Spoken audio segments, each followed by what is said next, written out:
समुंदर मंथन में अगर असुर सुर के साथ ना मिलके मंथन करते तो मंथन होता ही ना, और वो मंथन अगर ना होता तो उसमें से 14 रत्न मिलते ना, और अमृत का वो बर्तन आता भी। तक्षशिला नालंदा में बाहर से लोग पढ़ने आते थे। आज हम हार्वर्ड में, ऑक्सफोर्ड में, यूएसए में वहाँ पर जाकर एजुकेशन ले रहे हैं। कभी लोग यहाँ पर आकर कंपनी खोलते थे, ईस्ट इंडिया कंपनी। आज हमारे ही लोग बाहर जाके दूसरों की कंपनियों में काम कर। जब भी कोई मंथन होगा तो सबसे पहले जहर निकलेगा, और वो जहर किसी को भी खत्म कर सकता है। और ये जहर के लिए अगर शिव जैसे देवता पी लें ताकि सारी दुनिया इसमें ख़त्म ना हो जाए, तो ऐसा एक सेक्रीफाइजर भी चाहिए। ये मंथन ज्ञान की बात है, जिस पे चर्चा हो, जिस पे बहस हो, जिस पे कंक्लूजन्स निकलें, जिसमें लॉजिक्स हों। सिर्फ ये कहने से नहीं कि हम बहुत अच्छे थे, हमें अच्छा बनना पड़े। नमस्कार, सत श्री अकाल, आदाब। पहले तो इंडिया के 79 ईयर की आज़ादी पर आपको बहुत बहुत बधाई। इंडिया को 79 ईयर हो गए ने कि जब हमने आज़ादी ले ली। आज़ादी से लेकर आज तक हम अमृत काल की बात करने की शुरुआत की। जब अमृत की बात शुरू हुई तो मुझे एक पुरानी कहानी जो सनातन धर्म से जुड़ी है उसकी याद आई। भगवत पुराण और विष्णु पुराण में एक कहानी है समुंदर मंथन। जब सुर कमज़ोर पड़ गए, ताकत कम हो गई, विष्णु जी ने कहा कि समुंदर मंथन किया जाए। पर समुंदर मंथन अकेले सुर नहीं कर सकते थे, उनके ऑपोजिशन असुर थी। तो दोनों ने मिलकर समुंदर मंथन किया। समुंदर मंथन से पहले जहर निकला, और वो जहर सारी ही सृष्टि को खत्म कर सकता था। यहाँ पर शिव जी आए, उन्होंने सृष्टि को बचाने के लिए वो जहर पी लिया। उसके बाद 14 रत्न और अमृत का बर्तन ये मिला। ये कहानी इतनी ही है और इसके अंदर बहुत कुछ छिपा हुआ है। हम उसको धीरे से खोलते हैं। पहली बात, अगर आपको बड़ा उद्देश्य हो, जो था अमृत का, जो था 14 रत्न का, तो आप अकेले नहीं ले सकते। आपको कोऑपरेशन चाहिए हर एक की, और ये कोऑपरेशन मंथन में सुर और सुर ने की। तो अगर आज के भारत को देखें तो हमें अगर अमृत काल में जाना है तो हमें हर एक की कोऑपरेशन चाहिए। हम ये नहीं कह सकते कि हमें ये लोग नहीं चाहिए या यही होंगे वही ठीक हैं। यहाँ पर सुर या असुर या ऑपोजिशन और रूलिंग दोनों को इकट्ठा होना पड़ेगा, तभी अमृत काल का मतलब पूरा हो सकता है।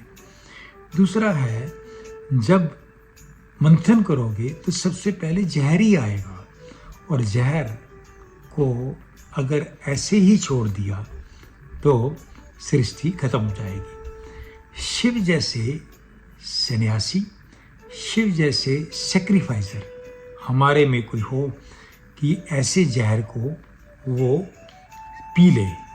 ये जहर किस बात की बात कर रहे हैं? ये जहर जो है, जब कभी नॉलेज के ऊपर मंथन होता है तो उसमें डिबेट्स होती हैं, कन्फ्लिक्ट्स होते हैं, डिफरेंट व्यूज़ होते हैं और लॉजिक्स होते हैं। हर एक लॉजिक को समझा जाए, और इन लॉजिक्स के डिबेट से, डिस्कशन से कन्फ्लिक्ट्स भी पैदा होते हैं, आपस में मनमुटाव भी होते हैं। तो इन मनमुटाव और कॉन्फ्लिक्ट को अगर हम जहर मान लें तो हमें इकट्ठा करके इसको पीना पड़ेगा, कोई तो पीने वाला हो। फिर कोई भी काम करने के लिए कोऑपरेशन तो है ही, पर मेहनत, कंटिन्यूअस मेहनत चाहिए। वो मंथन में हुआ। हमें अगर अपनी कंट्री को अच्छा करना है तो हमें कंटिन्यूअस मेहनत, नॉलेज और डिस्कशन, हर एक चीज़ पे क्वेश्चन उठाना पड़ेगा। जैसे कि यूरोप के अंदर रेनेसां के अंदर बहुत क्वेश्चनिंग हुई, चैलेंजेस हुए और डिस्कशन हुई। उससे निकला क्या? साइंस, आर्ट, लिटरेचर, इन्वेंशंस और फैक्ट्रीज। आज इंडिया को ये सब कुछ ज़रूरत है। हम इस बात को लेके नहीं चल सकते कि हमारे पूर्वजन बहुत अच्छे थे, हमारे वेदों में ये लिखा था, हमने तो पुष्पवान बनाया था, हमने साइंस में बहुत ज़्यादा तरक्की कर ली थी। पर नहीं, आज हमें उस चीज़ को यूज़ करना है। सिर्फ कहानियों की बातों से नहीं चलेगा, हर एक लॉजिक को सोचना पड़ेगा। अगर आज हम कंप्यूटर में बहुत अच्छे थे तो हमें एआई पे आना चाहिए था।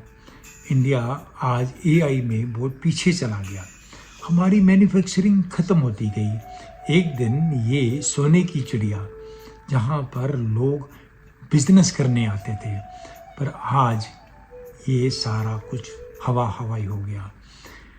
कभी तक्षशिला, नालंदा में बाहर से लोग पढ़ने आते थे, आज हम हार्वर्ड में, ऑक्सफोर्ड में, यूएसए में हमारे बच्चे वहाँ पर जाकर एजुकेशन ले रहे हैं। कभी लोग यहाँ पर आकर कंपनी खोलते थे, ईस्ट इंडिया कंपनी।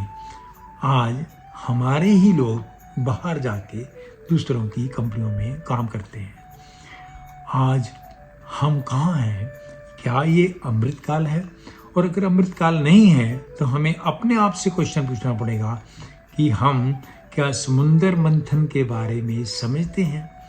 समुंदर को आप बहुत बड़ा ज्ञान का भंडार माने, जहाँ पर अलग अलग तरीके के विचार होंगे, आइडियाज़ होंगे और उनको कन्फ्लिक्ट भी नज़र आएगा। पर जब आप इसका मंथन करेंगे, कैसे? जब सारे मिलेंगे, आप एक डायरेक्शन में काम करोगे तो इस मंथन में बहुत कुछ निकलेगा। हम बहुत पुरातन समाज के हैं, हमारे यहाँ पर ज्ञान भी था, विश्वास भी था और उसकी इम्प्लीमेंटेशन भी थी।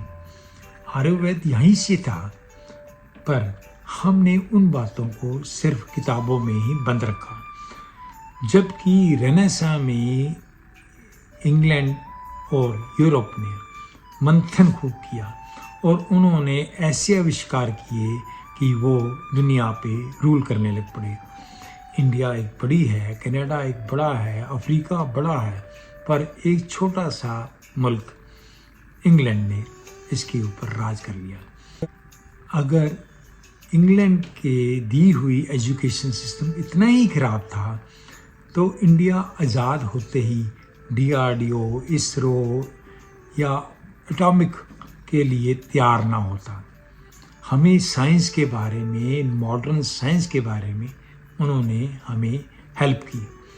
यहाँ पे ट्रेन थी, यहाँ पर एयरक्राफ्ट्स थे, ठीक है हम बनाते ही थे, पर वो नॉलेज तो हमें वहीं से मिल रही थी। ऐसे ही अगर हमने उस समय नोबेल प्राइज़ विन किए, चाहे वो सीवी रमन हो या हमारे आर्ट के अंदर रविंद्रनाथ टैगोर हो, तो ऐसा नहीं कह सकते कि सब कुछ गलत था। हमने कभी मंथन किया ही नहीं, हम सिर्फ एक हवा में बात करते रहे। आज जब हम अमृतकाल की बात कर रहे हैं तो अमृतकाल में हमें मंथन करना पड़ेगा। अमृत का बर्तन तभी मिलेगा जब हम सब मिलकर इकट्ठे होकर मंथन करें। अपने आप को विचार करें कि क्या वाकई ही इंडिया आज़ादी के बाद वहाँ तक पहुँचा जहाँ पे हमें चाहिए था। हमने बहुत सारी तरक्की की है। एक वो इंडिया जहाँ पर खाना भी यूएसए से आता था, पर कुछ ही सालों में हमने अपना अनाज पैदा करके सेल्फ सफिशिएंट कर लिया। आज हम कंप्यूटर्स में सबसे आगे थे।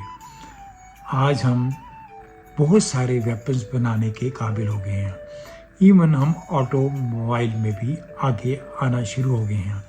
पर ये सारी चीज़ें हमारी सफलताओं में बहुत अच्छी होने के बावजूद कम है। जहाँ पर हमें पहुँचना है वो अभी बहुत दूर है, क्योंकि रास्ता लंबा है। तो हमें सभी का साथ चाहिए और इसी साथ से हम मंथन कर पाएंगे और अमृतकाल को ले पाएंगे।